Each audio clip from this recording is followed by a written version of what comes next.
What a pleasure to be joined on the screen by Jennie Lusko. Thank you so much for chatting with us. Thank you, Laura, so much for having me today. What a joy. You've just released your first book, quite incredible. It's called The Fight to Flourish. Now, it always amazes me when an author releases a book and then they say, I really didn't want to do it. I didn't want to write this.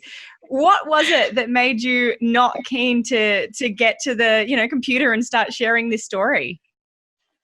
Oh my goodness. I think I saw my husband go through the writing process, and honestly, I was like, I cannot do that. Like, that's just impossible because the way he writes, he's like head down for 3 months, writing 2,000 words every day. And I'm like, that's just impossible for the season of life that I'm in.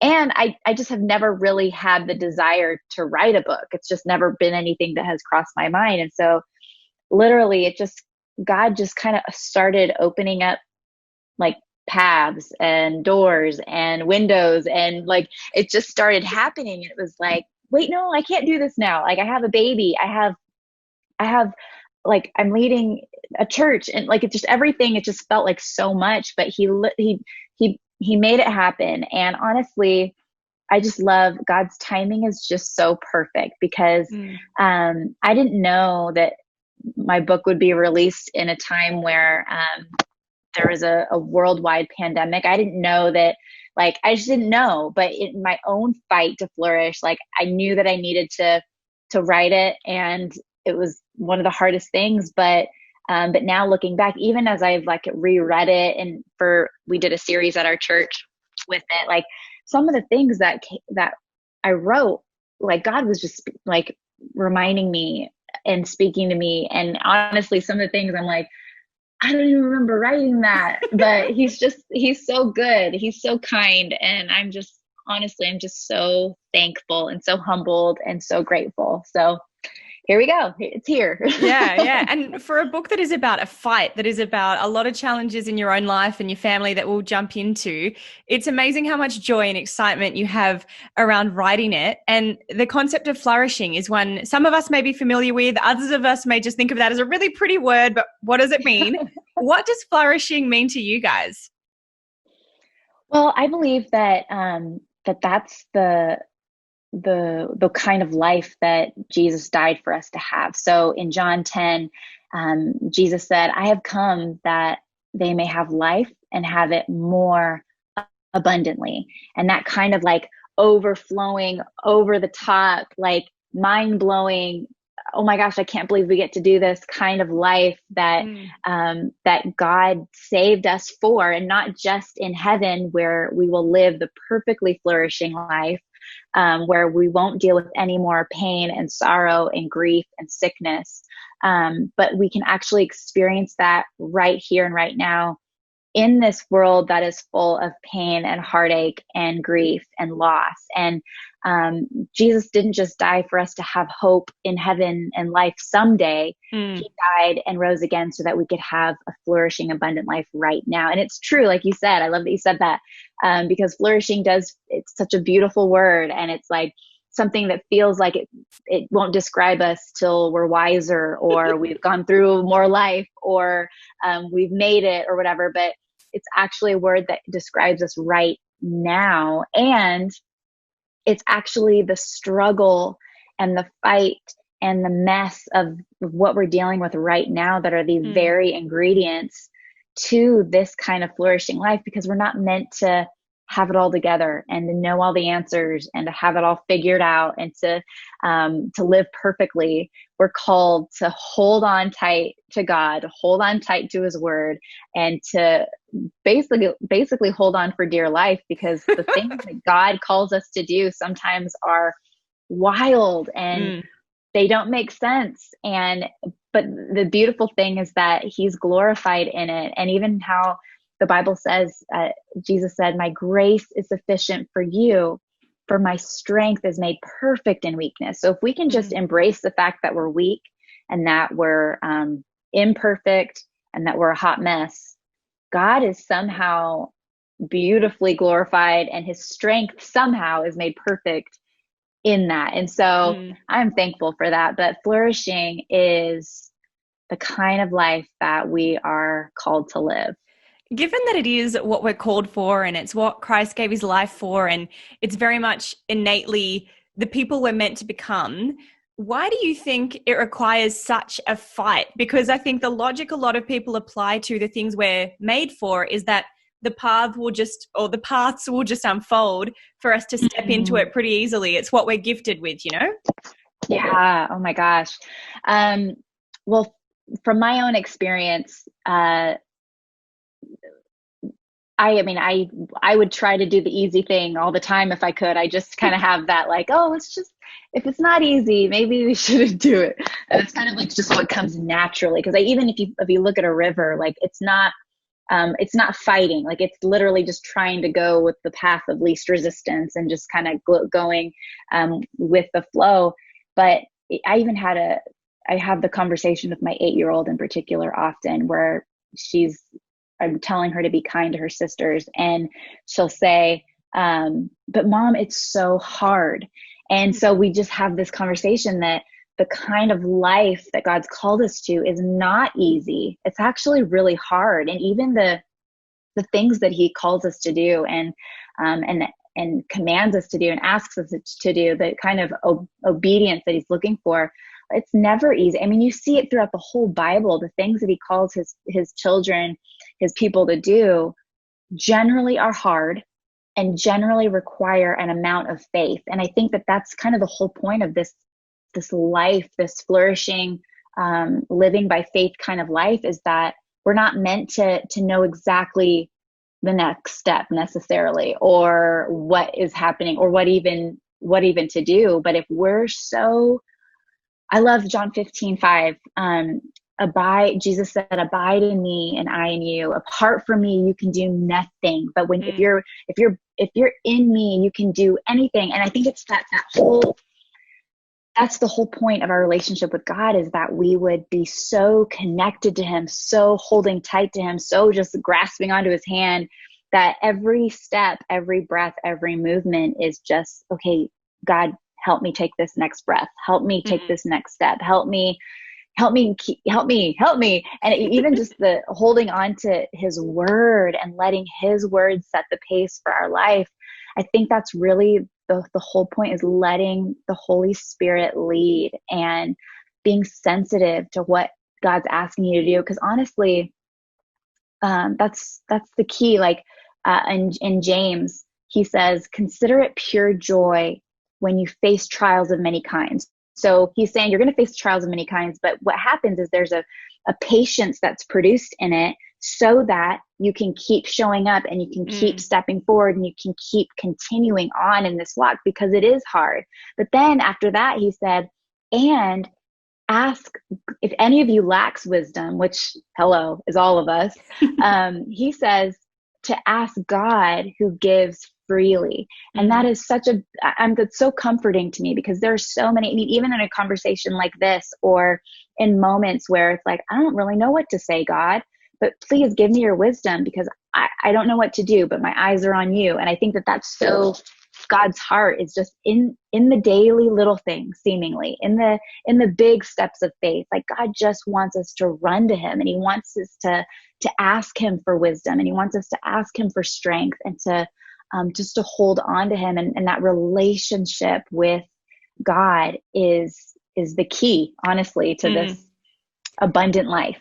And I think it requires a whole lot of vulnerability as well, which is what we see so much in your book, Fight to Flourish, because when people start to open the pages or listen to it on Audible, I listened to it and it was beautiful having you there narrating it. It was great. Oh, thank you. We hear a story of so much loss for you and your family, where your beautiful daughter, Lenya, passes away at such a young age, so unexpectedly. And I can only imagine, as a mum of, many children, not just Lenya, the heart-wrenching experience of having that happen is just huge. Yeah. Tell us about Lenya. What was she like? Oh my goodness. Well, she was definitely our sassiest child. We have 5 total, 4 daughters, and then our little boy Lennox, who's almost 3. But she was just a joy. She was actually born the same year that we started Fresh Life Church in Montana. And so she grew up alongside when she was one, Fresh Life was one, they're just like baby steps everywhere. But she was born with, not born with, she was born healthy, but then she just started getting allergies and rashes, and it just was apparent that she had a lot of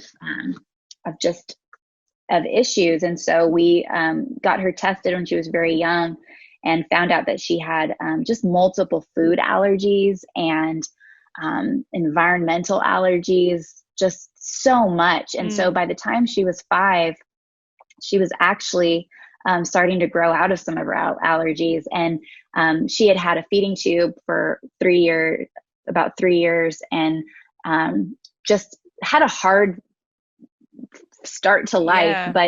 But one of the beautiful things that before she went to heaven was that I got to see a glimpse of her getting better. And which I'm honestly like, I mean, I hate that she's not here, and I hate that that we're living our lives without her. But at the very same time, like, God's so kind when he gives those little like personal touches of like, oh God, you're so good. Like getting to see her face, like just super pure and not rashy, or getting to see her grow out of her wheat allergy and her soy allergy, just those kind of things. I'm just like, it was a little picture of what now she doesn't struggle with any of that. And I love that the Bible says to be absent from the body is to be present with the Lord. So we know that she's with Jesus. But she was just wonderful and sweet. And I'm thankful that I got to be her mom for 5 years, but there's still that ache. And I was telling someone the other day, like, there's still moments where I'm like doing a head count of my kids, and it's like, okay, the one's not here. And it honestly, like literally, I'm like, okay, I totally have that like phantom sensation. Like when people have a limb and then it gets cut off or amputated or whatever, they explain it as like a phantom sensation where they feel their fingers, but they don't have them anymore. And I totally experienced that, where it's like, I just feel like, oh my gosh, like Lenya is not here with us, but I miss her. And I feel like, I feel her. Yeah. Well, you're her mama, you know? I know. So, but anyways, and then in 2012, about 5 days before Christmas was when she just had a sudden asthma attack. And it was just a sudden and shocking, like she was with us one moment and then literally in heaven the next moment. And we were just like getting ready for Christmas, and we were gearing up for our Friday family day, and just kind of getting ready for the season. And it was just so like we were anticipating family day. And then that Thursday night, she was just gone and in heaven. And one thing that was so comforting in the midst of it being so horrifying was knowing that our worst day was Lenya's best day, because the cold night that launched us into grief, and for the rest of our lives we'll limp with this. And yes, God's healing us, and he's so good, but we'll limp with this for the rest of our lives. I hope I always have phantom sensations of Lenya being gone. But at the same time, our worst, darkest night was Lenya's best, brightest day, because she got to see Jesus face to face. And so there's so much hope in that, and so much strength, and knowing that it wasn't goodbye forever. It was, we'll see you later. And even just knowing, because I think I had a hard time at the beginning thinking that she wouldn't want to come back. But learning and reading, and even just knowing that, like, it's not that she wants to come back here, which was hard for me to grasp that, but that she's saying, I can't wait for you to come here to where she is in heaven. Yeah. And so anyways, a little bit Uh, of that. Yeah, no, but it's a lot to process, and I really appreciate that you're sharing it with us, because in any normal friendship, these kind of things you'd only be sharing, maybe like a couple years in even. So to be so Right. vulnerable and have to go right to these places so early on with people, I think is just amazing. So I appreciate, Oh, that you're sharing with us. But it's a huge thing thank to you. process grief as an individual and as a mum, but then to be doing that as a family with your other children in the mix of that too. How did you guys deal with that as a family, and how did you help your kids process a grief and a loss that in a lot of ways, they don't fully understand yet, even as little kids? Oh my goodness, that was one of the hardest things. So our oldest was 7 at the time. Lenya was 5 when she went to heaven, and then um, Daisy was 2.5, and Clover wasn't even 1 yet. So they were just little.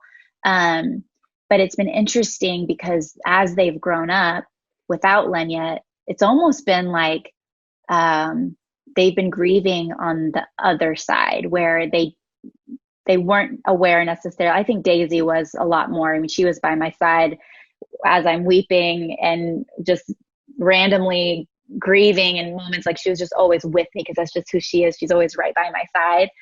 And but with Olivia, it was so hard. To be perfectly honest, like we didn't know what to do, like with the viewing. Like we didn't know like if we should have a viewing of Lenya's body. Mm, Like but then part of it was like, we don't want to, but then now these almost 8 years later, like our oldest daughter is like, I just wish that I would have been able to um, see Lenya like that. And it was just like, oh, and those kind of mm, things that are just like, we did the best we thought we did in the moment, but even it's like, oh, I wish we could have thought about that more. And the people we asked, they were all like, well, you should just do what seems right. And mm, anyways, it's those kind of things that aren't regret, but they kind of are.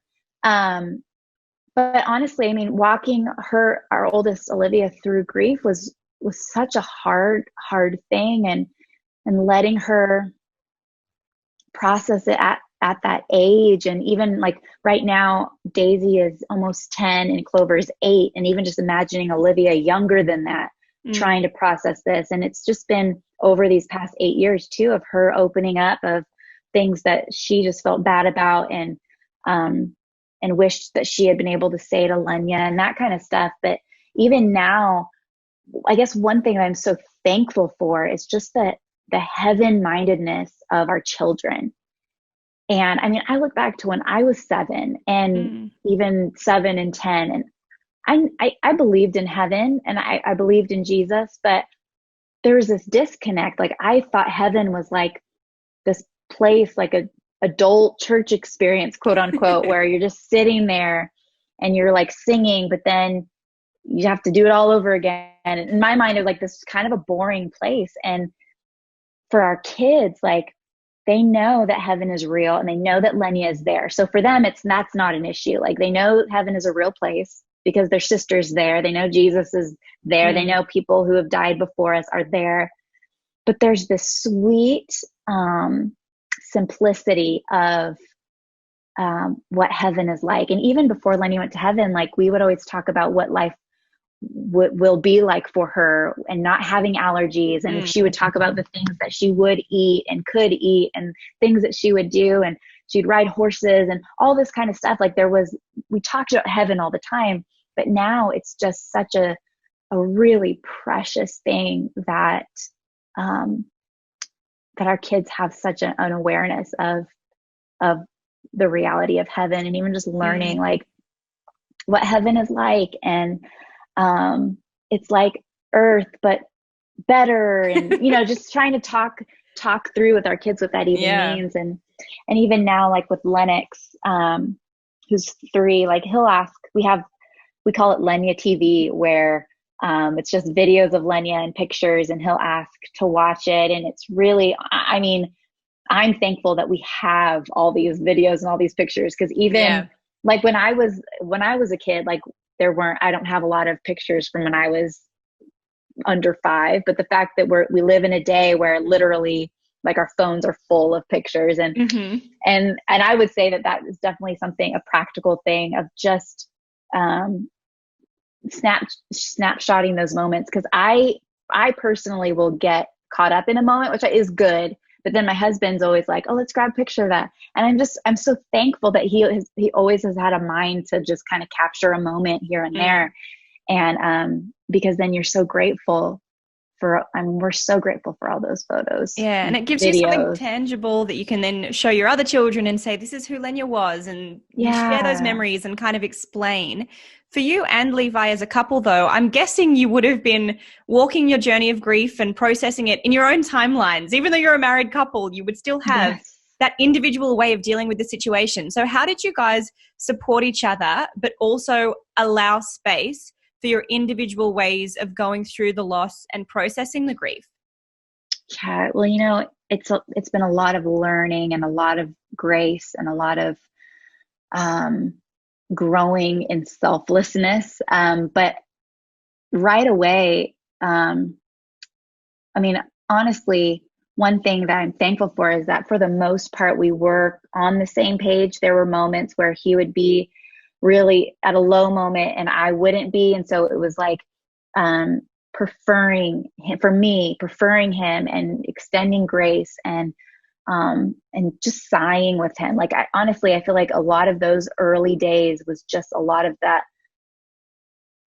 like that deep, like soul ache, like, just sighing together. But that was a real big fear, honestly, because we had seen actually a few friends walk through the death of a child and they got divorced later on. And Mm. I just remember, as like, even seeing them go through that, like, I remember having just these mental notes of like, oh God, like, I just, first of all, would never want to lose a child, but I also, like, how horrible would that be to have walked through such pain, but then, like, Mm. grow apart from your best friend? Like, so that was always kind of like a in back of my mind fear, I guess. And so Yeah. even walking through it, like, there were there have been low moments of just us kind of in our own grief and our own pain. But one thing I'm so thankful for is that we both just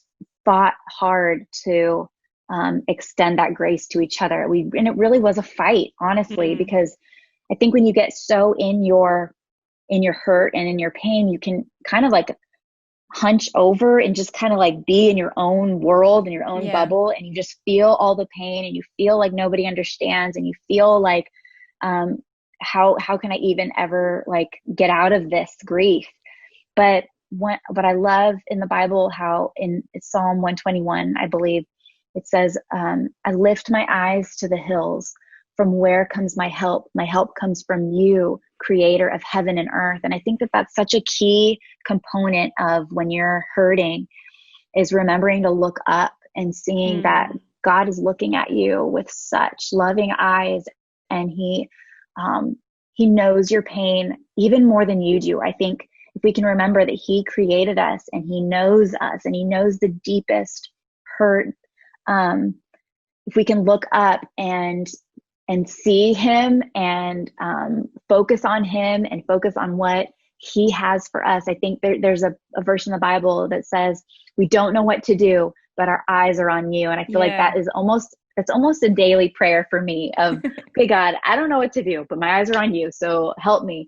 But also, as you lift your eyes, you see that there are people in your life, that you see that there are people around you who Mm. need you to show up and who need you. And so even in those early days, like, I had to get up in the morning and feed my baby and change her diaper Mm. and hold her. I had to get up in the morning and take care of Daisy and dress her and feed her. I had to hold Olivia, who had just lost her best friend.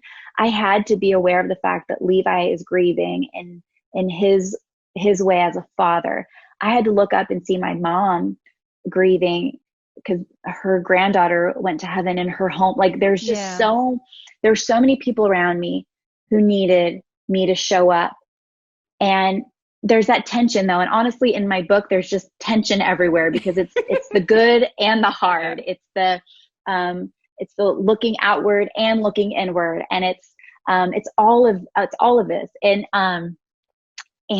one of the things I'm so thankful for is just that wisdom that God was kind of just swirling around for me and Levi, of looking inward and seeing the rest that I needed, and the counseling that I needed, and the healing that I needed, but also, and almost sometimes simultaneously, looking up and realizing, yeah, I need to walk Olivia through this. I need to hold my husband's hand and be a strength to him in his low moment. Like, and it's honestly, it has not ever been perfect, but we've seen such growth and we've seen such strength, as specifically in marriage, as Levi and I have fought, knowing that we're not against each other, but we're doing this with each other, and we need each other. Like, I just can't imagine going through this without him. And he said the same about me. And I think that's just even a key component in marriage when you haven't gone through a tragedy like this, like preferring each other and knowing that you're on the same team. You're not on opposing teams. Like, you're on the same team fighting forward together. And I think that has been a great visual for me personally, but for us as we've walked through hard moments, good days, bad days, that we're linking arms and we're in this together. Yeah, it's huge. And it's such, I mean, it really is such good advice, because in your book, you do give people that pathway. And I think that permission to look after yourself, to seek the counseling that you needed, to use the outlet of boxing to process everything, which I love that you say so much. No one is going to mess with you after reading the book, because you are a hardcore boxer. So full respect to you for that. But we all need our outlets. We need our ways of getting through this stuff, and that's important. But I also recognize that there's a lot of people watching, listening, who may have experienced their own grief, their own loss in whatever way that may look. And I think particularly for Christians, for people of faith, there is thankfully that perspective where we realize God can and will use this for good. And you make it really clear in your story that part of what helped you get through was that perspective, knowing that there was significance to this. There was healing in this for other people as well.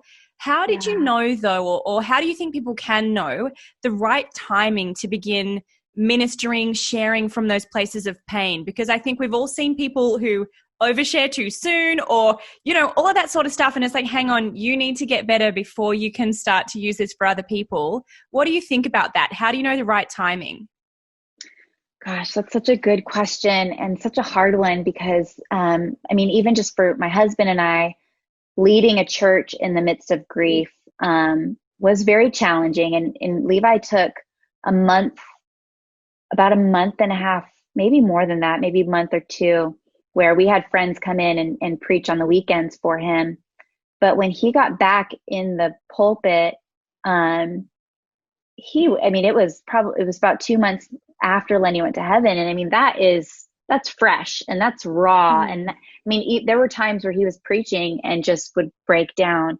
But honestly, I think because it caused us to want to know and look into and learn about, okay, what does it mean to die now? And we know heaven, what it's going to be like further down the line, but what's heaven right now, and what happens in our bodies now? And so it just caused him, and that's kind of his personality, but to kind of go dig deeper and learn. And honestly, some of those series that we were going through about our body being a tent, and honestly, were pivotal and so huge for our hearts and our lives, but also for the life of our church.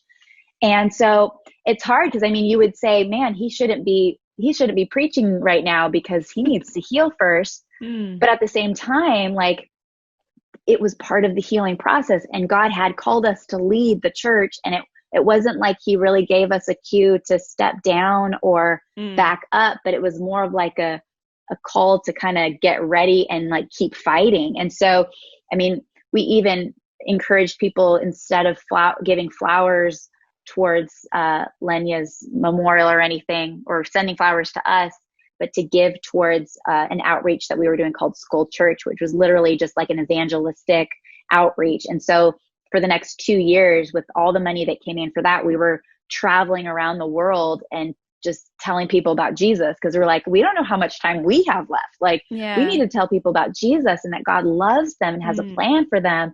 And just kind of almost with this fuel of like really intense, and it was a lot. And our team was amazing in those years, but it was like this, okay, we're gonna tell people about Jesus, and Yeah. we're gonna, with the fuel of Lenya, like it was beautiful, and it was a lot. But I think even in writing, like Levi wrote his first book, Through the Eyes of a Lion. I think it came out in 2014 or 15. But anyways, like that was about 2.5 or 3 years after Lenny went to heaven.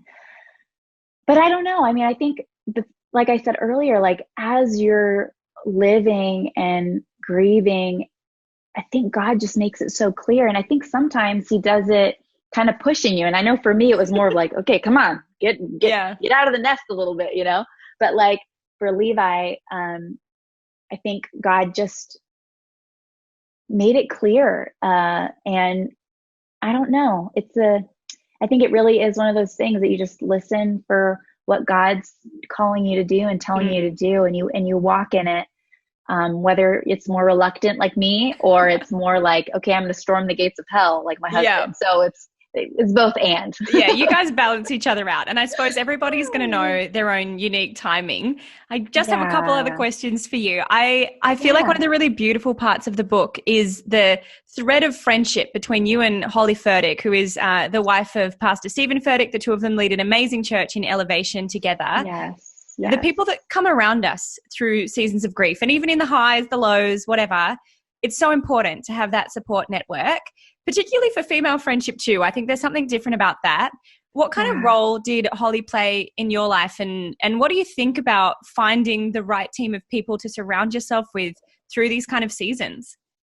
That's so important. Honestly, I'm so glad you brought that up, because friendships, there's seasons of friendships. And honestly, I'm still surprised by Holly's willingness to be my friend, honestly, because even when we had met before Lenny went to heaven, but then she was like pushing people aside, like, I'm going to be there for Jennie. And honestly, like, just how persistent she was. And she would just text me here and there, and it was never like expecting a response. It was just always so kind and so gentle, and really just, she reminded me constantly of God's goodness. And she would just send text. She would send Bible verses. And even now, I mean, almost 8 years later, like, she is a good friend. And she's the kind of one that just keeps showing up. And it really challenges me to be that kind of friend to people. But I think for me, friendships can be overwhelming because there's so many possibilities of friendships. And I think that's another area of trusting God and allowing him to lead and to put those people on your heart, and to go with that. Like, if you feel like God's really putting this person on my heart, like, rolling with that. And I think that's a huge thing, especially as women, because I feel like God's really given us a sensitivity. And I know he's given this to men too, but I think even just for us as women with each other, and God's so good to give us that little like nudge and that little push. And I think the more we can be sensitive to that, I think that there will be a even deeper richness in our friendships. But I personally feel the pressure, especially like leading a church, having so many women on our staff and women in our church. I feel like so often I feel the pressure of like, oh my gosh, like, I should do something. I need to have a women's ministry. I need to do all this stuff. And it's looked different over the 13 years of our church. But I think even in my season, like, you also have to know your season and know, like, what can you do? What is God calling you to do? What are the things that maybe you feel pressured to do that you don't need to do? And so something that I've been so thankful for, we have a pastor in our lives who says, do for one who you would do for all. And yes, like, we're leading a church and we're leading a staff, and there are things that come along with that. But like, if you feel God prompting you to have coffee with a woman, to reach out, to text, like, go with that, because you never know what God could do with that. And also, I think for me personally, there's been such seasons of friendships. I guess in my naive mind growing up, I just thought once someone's your friend, they're always your friend.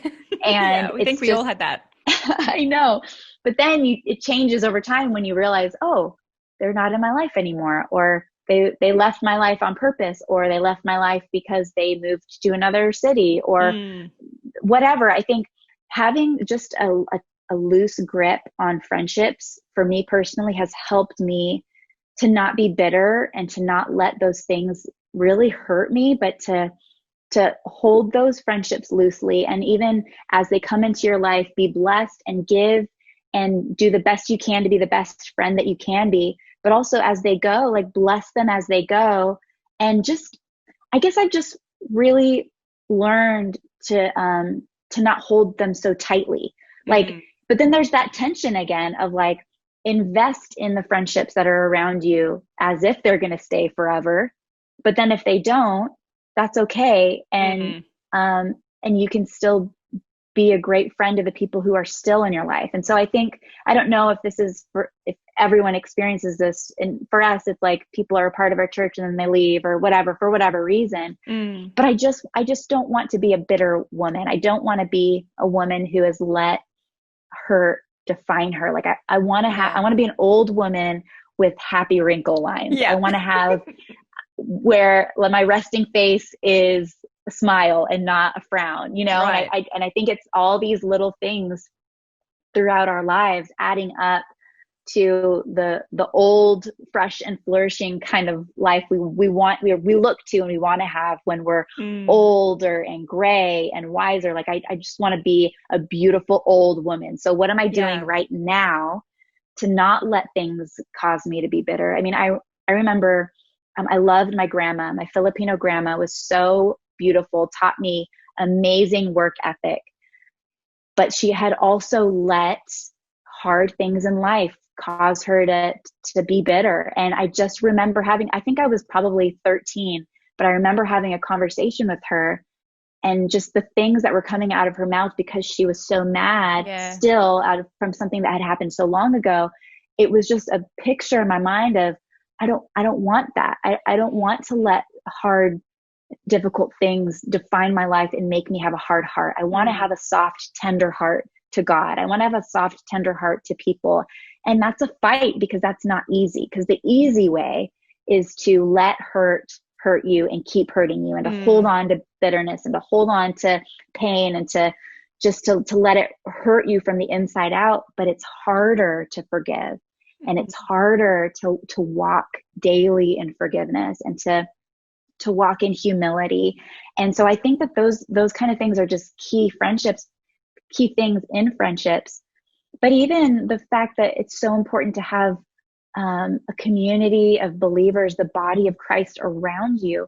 When you go through the hardest day, you want to know that there are people beating you to the hospital, meeting you there, ready to make you a meal, ready to pray for you. Like, and that comes with the vulnerability of friendships within the church. And that comes with, as you're serving in the church, as you're giving, as you're opening up your home for small groups or whatever it looks like for you. Like, it's so important to have the body of Christ surround you. And the key to that is being that, and being the friend that you want to be, and being the person who's reaching out, who you want to reach out to you. Because it's not like you show up to church and you're waiting for people to reach out to you and then you leave that church because nobody did. And it's like, no, you have to like find the church. And I think this is so hard these days because there are so many options and everything's online at the moment. But like, if we could just pick a place,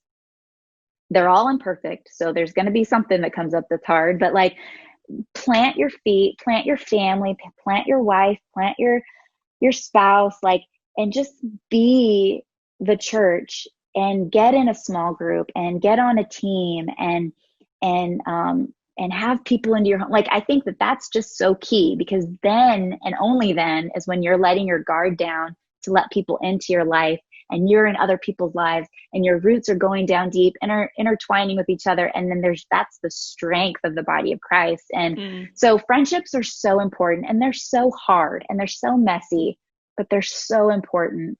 And God's so faithful to help us navigate those difficult waters with people, because that's what it's all about, but it's hard. It's part of his plan, making us do it in community, for better or for worse. And I think mostly it is for better. So that's an encouraging thing. As we wrap it up, I have a question. You can kind of combine this one together, because I'd love to ask you really what you want. I think you've probably answered this to a degree, of course, but what you'd love for people to take away from the book, but also how you think Lenya would feel about everything that you guys have shared since, and everything that's happened since. What do you think her view of it all would be? Gosh, that is so beautiful. Well, I guess to start off, I would just say that my heart for people who read the book, that they would find comfort in the midst of their pain and heartache and grief and struggle. But that they would know that they have a call in their lives right now to be the bright light that God's called them to be, and to be the leader that God's called them to be, and to be bold and strong and brave in the midst of the heartache and in the midst of the pain. And I think that there's just a strength that happens when we just kind of open up our heart and open up our hands and look up and say, God, I can't do this without you. And I can't keep making forward progress. I can't keep fighting forward without your strength as my strength. But I want to see the way you see, and I want to love the way you love. And I want to view this trial, I want to view this heartache as a microphone, as a platform, because you've called me to sing your praises in the storm. You've called me to point people to you no matter what. And so just knowing that the flourishing life that you're called to live can happen right here and right now as you hold tightly to Jesus. And I would say that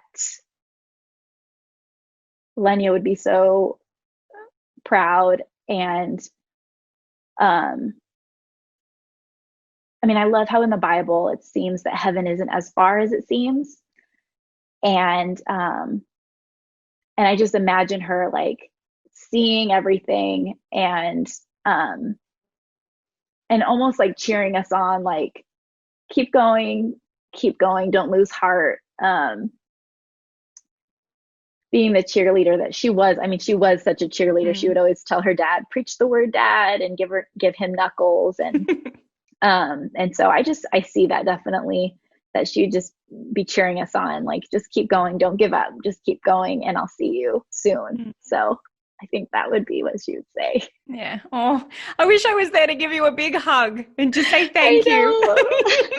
Give you a virtual hugging you in one. my heart. Likewise. But my goodness, thank you so much for everything that you've shared with us today, for the vulnerability with your story and with your pain, because I know that can't be easy, but I just pray that it would be such a huge blessing and such a huge inspiration and a comfort to so many people. Jennie, thank you so much for chatting with me. I really appreciate it. Thank you so much for having me. It was really such a joy to get to chat with you today. Thank you so much.